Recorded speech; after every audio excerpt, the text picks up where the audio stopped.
Vídeo vamos falar sobre os capítulos 7 a 12 de Oséias. E vou indicar esse livreto aqui, Correção Não Rejeição.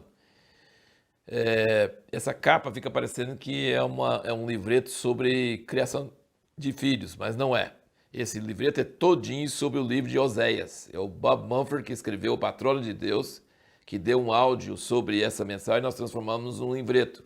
Muito interessante, muito importante. Ele leva pelo livro inteirinho de Oséias para mostrar uma coisa muito importante, que Deus não está querendo rejeitar Israel. Ele está querendo que Israel conserte, é correção, não rejeição. Isso é muito importante entender isso. Vamos ver alguns versículos aqui nessa leitura de hoje, então. 7, vamos ler aqui. Ninguém entre eles há que me invoque. Ninguém entre eles há que me invoque. Versículo 10. A soberba de Israel testifica contra ele, todavia não voltam para o Senhor. Essa palavra voltam, sempre aquela palavra de arrependimento, tushuvá. Não voltam para o Senhor seu Deus, nem o buscam em tudo isso. Não é triste pensar isso? O que Deus quer de nós? Ele só quer que a gente volte para Ele, que arrepende. O que é arrependimento? É virar para o lado dele, é buscar Ele, é querer Ele, só isso. Ele não quer que a gente faça coisa difícil, né? 14, versículo 14 do 7. Não clamam a mim de coração. Não clamam a mim de coração. Ele falou que às vezes até fala que está buscando a Deus, mas de coração não. Então é uma coisa muito séria, né? Versículo 16. Eles voltam, mas não para o Altíssimo. Fizeram-se como um arco enganador. Sabe o que é arco enganador? Você vai atirar e volta contra você mesmo. Então assim, eles são enganosos. Essa é a reclamação de Deus deles. Capítulo 8, versículo 1, ele diz: põe a trombeta à tua boca, ele vem como águia contra a casa do Senhor, porque eles transgrediram o meu pacto e se rebelaram contra a minha lei. E a mim clamam: Deus meu, nós Israel te conhecemos. Capítulo 10, versículo 12, ele diz aqui: semeai para vós em justiça, colhei segundo a misericórdia, que é o recede, lavrai o campo ao que vai, porque é tempo de buscar o Senhor até que venha e chova a justiça sobre vós. Capítulo 11, versículo 5. Não voltarão para a terra do Egito, mas a Síria será seu rei, porque recusam converter-se. Esse converter-se é chuvar. Recusam converter-se ou arrepender-se, recusam voltar para Deus. E versículo 7. Porque o meu povo é inclinado a desviar-se de mim, ainda que clamam ao Altíssimo, nenhum deles o exalta. E o 12, versículo 6, ele diz: tu, pois, converte-te, chuvá, a teu Deus, guarda a benevolência, recede, e a justiça em teu Deus espera sempre. Então, a resposta da pergunta que nós fizemos no último vídeo é: por que Deus alterna tanto entre palavras de ira e ameaça e palavras de amor e de promessa? Porque ele é igual um marido traído que ama demais a esposa, apesar dela trair ele, e quer ela de volta, mas alterna entre raiva e entre vontade de reconciliar e vontade de ter um casamento bom e perdoar o passado. É uma alternância de paixões assim muito fortes, que era na própria vida de Oséias, porque refletia a natureza de Deus com o seu povo de Israel. Aqui você vai ver muitas palavras aqui em Oséias de amor de Deus para o seu povo e muitas palavras de raiva por causa da infidelidade deles.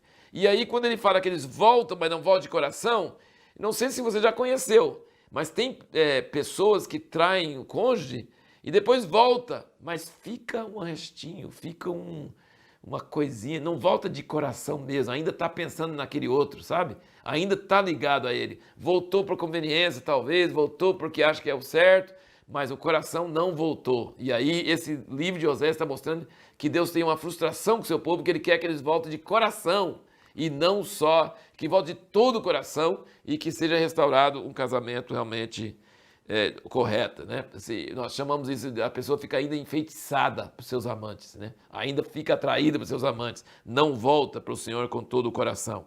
No capítulo 11, Deus fala palavras de muito amor sobre Israel e como ele amava eles e como ele cuidou deles e depois como eles são ingratos. Agora percebe bem, sabe qual é o problema de nós sermos ingratos para com Deus? Porque Deus nunca faz as coisas explicitamente, claramente. Ele usa circunstâncias, ele usa coisas. E aí você pensa, não é Deus não, é uma coisa material que fez. Não, foi sorte, foi uma causa material, foi alguém que fez. E não é Deus que fez. Então, quando você é ingrato, você não percebe Deus operando nas coisas mínimas, nas coisas normais. Deus é muito assim, sutil, muito discreto. Ele diz que atraí-os com laço de amor. Fui para eles como os que retiram o jugo de sobre as suas queixadas. Me inclinei para lhes dar de comer. O versículo 3, voltando. Todavia eu ensinei aos de Efraim a andar. Tomei-os nos meus braços, mas não entendia que eu os curava. Entendeu? Então, assim, ele fica muito frustrado, mostrando o tanto que ele fez para Israel e o tanto que Israel era ingrato. E aí tem esse problema que eu mencionei aí, que a gente não percebe que é Deus, a gente não reconhece que é Deus. O versículo que nós lemos, o 10, 12, mostra a chave do avivamento. O avivamento é quando nós aramos o nosso coração, clamamos para o recede de Deus, a misericórdia de Deus, e aí Deus faz chover. Então o avivamento tem duas partes. Você ara seu coração duro, você busca a Deus, você quer Deus, e depois aí Deus, vendo isso, ele traz chuva, ele chove justiça sobre nós. Isso é a chave de avivamento. No capítulo 8, versículo 14, ele diz: Pois Israel se esqueceu do seu Criador, edificou palácios, e Judá multiplicou cidades fortificadas. No versículo 13, ele fala: Quanto ao sacrifício das minhas ofertas, eles sacrificam carne e a comem, mas o Senhor não os aceita. Agora se lembrará da iniquidade deles e punirá os seus pecados. Nesses dois versículos, ele fala que eles se esqueceram de Deus, então Deus não vai esquecer dos seus pecados e não vai aceitar seus sacrifícios. Se nós esquecemos de Deus, Deus não esquece dos nossos pecados. Aí é grave, né? Uma coisa bem grave mesmo. E no capítulo 12, ele faz muita menção de várias coisas do Velho Testamento, várias coisas da história de Israel. E como é o estilo de Oséias, ele usa frases curtas, né? Ele usa frases curtas e diretas. E ele fala aqui no capítulo 12, versículo 2 até 4, ele fala sobre Jacó e a luta de Jacó com o anjo e como ele prevaleceu com Deus e Deus ouviu ele. Então ele fala elogiando Jacó nessa passagem.